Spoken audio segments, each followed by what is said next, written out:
झनक को हराने के लिए शुभो ने कस ली अपनी कमर। शुभो ने कहा सभी के सामने झनक को नाजायज। क्या वो जिता देगा सृष्टि मुखर्जी को यह केस? जी हाँ दोस्तों, हम बात कर रहे हैं स्टार प्लस के शो झनक की। दोस्तों आगे बढ़ने से पहले अगर आप इस चैनल पर नए हैं तो इसे सब्सक्राइब कर दीजिए, साथ ही बेल आइकन दबाना ना भूले। वीडियो अच्छा लगा है तो इसे लाइक जरूर कीजिएगा। चलिए आगे बढ़ते हैं। तो दोस्तों यहाँ सीरियल झनक का प्रोमो सामने आ चुका है, जहां आप देख पा रहे हैं कि शुभो जो है सृष्टि मुखर्जी का केस लड़ रहा है। ऐसे शो में तो शुभो को बहुत ही बड़ा वकील दिखाया गया है। ऐसा दिखाया जाता है कि वो बहुत ही बड़ा वकील है, वो कभी भी कोई केस हारता नहीं है। और साथ ही अब सृष्टि मुखर्जी जो है उसकी रिश्तेदार है, मतलब अर्शी की माँ है, तो वो कैसे उनका केस ना लड़े। तो अब उसने ठान लिया है कि मैं ये केस लड़ूंगा और ये केस आपको जितवा के भी रहूंगा, चाहे आप गलत भी क्यों ना होना, तब भी मैं ये केस आप ही को जितवाऊंगा। वैसे ये बात शुभ बड़ी कॉन्फिडेंस के साथ कहता है और उसके चेहरे पे भी काफी कॉन्फिडेंस नजर आता है। यहाँ पे सृष्टि मुखर्जी काफी परेशान हो जाती है जब उसे यह पता चलता है कि झनक और ब्रिजभूषण के पास उसके खिलाफ कोई सबूत है, क्योंकि अगर वो सबूत लेकर कोर्ट में चले गए तो सृष्टि मुखर्जी गलत साबित हो जाएगी, वो यह केस हार जाएगी, फिर उसकी जिंदगी बर्बाद। लेकिन खुद को बचाने के लिए, अपनी लाइफ को बचाने के लिए, अपनी इज्जत को बचाने के लिए वो चली जाएगी शुभो के पास। तो उसे मिलने वाला है शुभो बोस का साथ। यहाँ शुभो बोस फुल ऑन तैयार है सृष्टि मुखर्जी का केस लड़ने के लिए।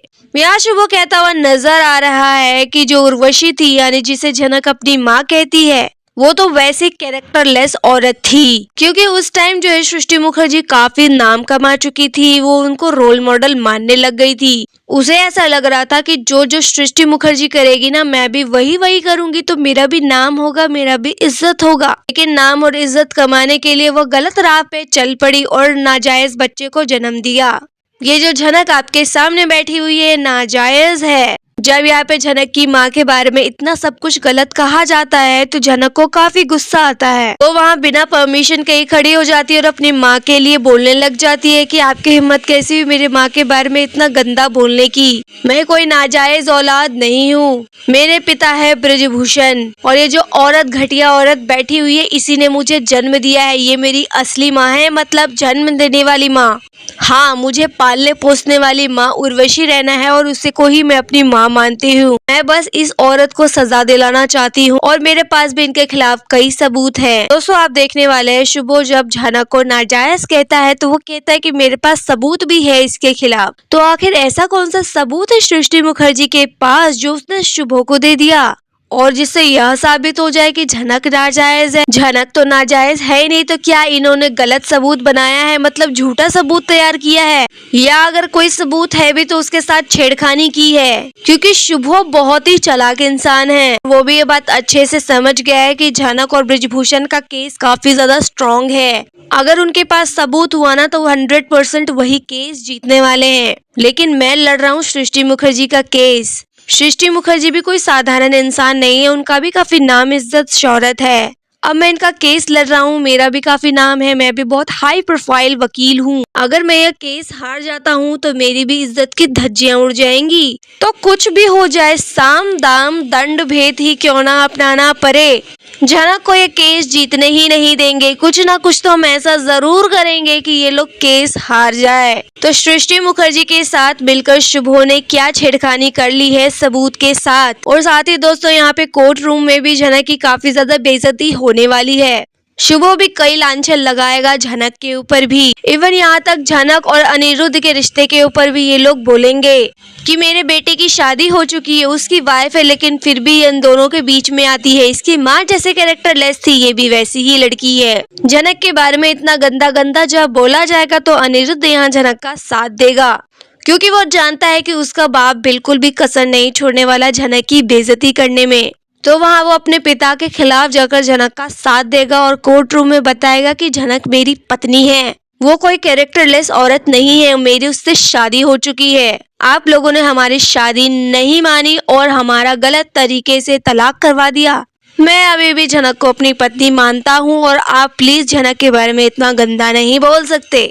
तो दोस्तों यहाँ झनक अनिरुद्ध का एक अलग ही मैटर चल रहा होगा। यहाँ ये बताया जा रहा है कि ब्रजभूषण और जनक काफी मशक्कत करने वाले हैं। केस जीतने के लिए काफी सारे सबूत लाएंगे, काफी गवाहों को भी प्रेजेंट करेंगे, लेकिन दो शैतानों ने जो हाथ मिलाया है इस केस को जीतने के लिए वो बहुत ही गलत, बहुत ही हदें पार करेंगे। वो सभी सबूतों के साथ छेड़खानी करेंगे, उसे बदल देंगे, पैसे खिलाएंगे और सबको कन्विंस करके अपने पार्टी में मिलाने की कोशिश करेंगे। और दोस्तों अंत में क्या होगा? अंत में यही होने वाला है कि जनक ये केस हार जाएगी। जी हाँ, जनक ये केस हार जाने वाली है, वो नहीं जीतने वाली है केस इतनी आसानी से। हाल ही में दोस्तों मेकर्स ने सृष्टि मुखर्जी को एक्सपोज कर दिया, तो इतनी आसानी से अब उसे जेल नहीं भेजने वाले। अभी उसे इतनी आसानी से सजा हो जाए ऐसा हो नहीं सकता। अब इस चीज को बहुत लंबा खींचा जाएगा। तो यहाँ पे जनक जो है लड़ाई लड़ती रहेगी, लेकिन सृष्टि मुखर्जी को जेल नहीं भेजा जाएगा, उसे सजा नहीं मिलेगी। लेकिन दोस्तों इन सभी चीजों का जो शिकार बनने वाला है वो है ब्रजभूषण। पंडित ब्रजभूषण को यहाँ मारने की फिराक में है ये लोग, और ऐसा भी कहा जा रहा है कि ये लोग सच में पंडित ब्रजभूषण को खत्म कर देंगे, उसे मार देंगे जान से।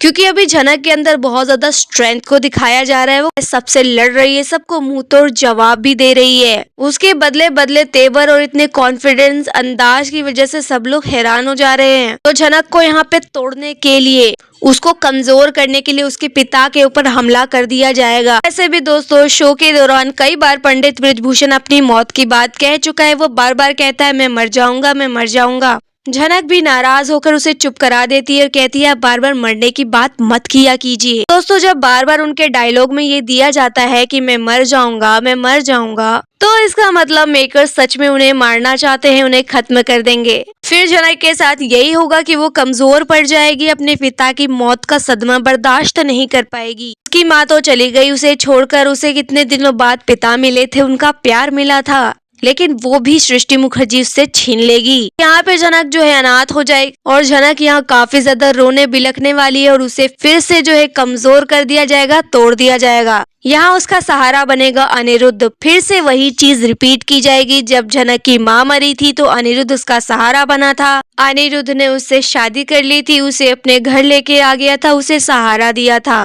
तो वही हिस्ट्री दोबारा से रिपीट होने वाली है। जनक के पिता की मौत हो जाएगी, अनिरुद्ध फिर से उसका हाथ थामेगा, वैसे तो थाम ही लिया है, फिर वो उसे अपने घर लेकर आने वाला है। यानी जनक को मेकर्स दोबारा से बोस हाउस लाना चाहते हैं। तो इसका मतलब जनक की जिंदगी फिर से बोस हाउस में गुजरने वाली है। वो फिर से उनके तानों का शिकार होगी, फिर से उसकी बेइज्जती होगी। दोस्तों मेकर्स यहाँ क्या चाहते हैं ये तो नहीं जानता कोई भी, क्योंकि ये उनकी स्टोरी है, उनकी कहानी है, वो जैसा चाहे दिखा सकते हैं। लेकिन यहाँ दर्शक बिल्कुल भी नहीं चाहते कि जनक बोस हाउस में आए, क्योंकि यहाँ जनक का भविष्य नहीं है। क्योंकि अगर वो यहाँ से जाएगी तो ही अपनी इज्जत बना सकती है, अपना करियर बना सकती है, आगे बढ़ सकती है। लेकिन जनक को दोबारा उसी ट्रैप में फंसाया जा रहा है। दोबारा से बोस हाउस में आएगी, सब उसे ताने मारेंगे, सब उसको बेइज्जत करेंगे और फिर बहुत कुछ होने वाला है जनक के साथ। हाँ एक टाइम था जहाँ जनक को दिखाया जा रहा था कि वो अपनी करियर बना रही है, आदित्य कपूर के साथ एक बहुत बड़ी हीरोइन भी बनेगी, और ऐसा भी कहा जा रहा था कि आगे चल के वो काफी ज्यादा अमीर हो जाएगी और उसके बाद जो है बदला लेगी सृष्टि और अर्शी से। लेकिन जनक को यहाँ आगे तो बढ़ने ही नहीं दिया जा रहा, वहीं पे बार बार खींच के लाया जा रहा है। अब मेकर जो है जनक की जिंदगी में क्या लाना चाहते हैं ये तो वही जानते हैं। और आप इस बारे में क्या कहना चाहते हैं आप हमें कमेंट में बताइए। क्या आप चाहते हैं कि जनक को बोस हाउस आना चाहिए, और अगर वो बोस हाउस आई तो क्या वो अपना करियर बना पाएगी? क्या वो जो बदला लेना चाहती थी वो ले पाएगी, या हमेशा की तरह एक गुलाम ही जिंदगी जिएगी? जो भी राय है आपकी आप हमें कमेंट में बताएं। वीडियो अच्छा लगा है तो इसे लाइक कीजिए, सब्सक्राइब कीजिए फॉर मोर अपडेट्स। धन्यवाद।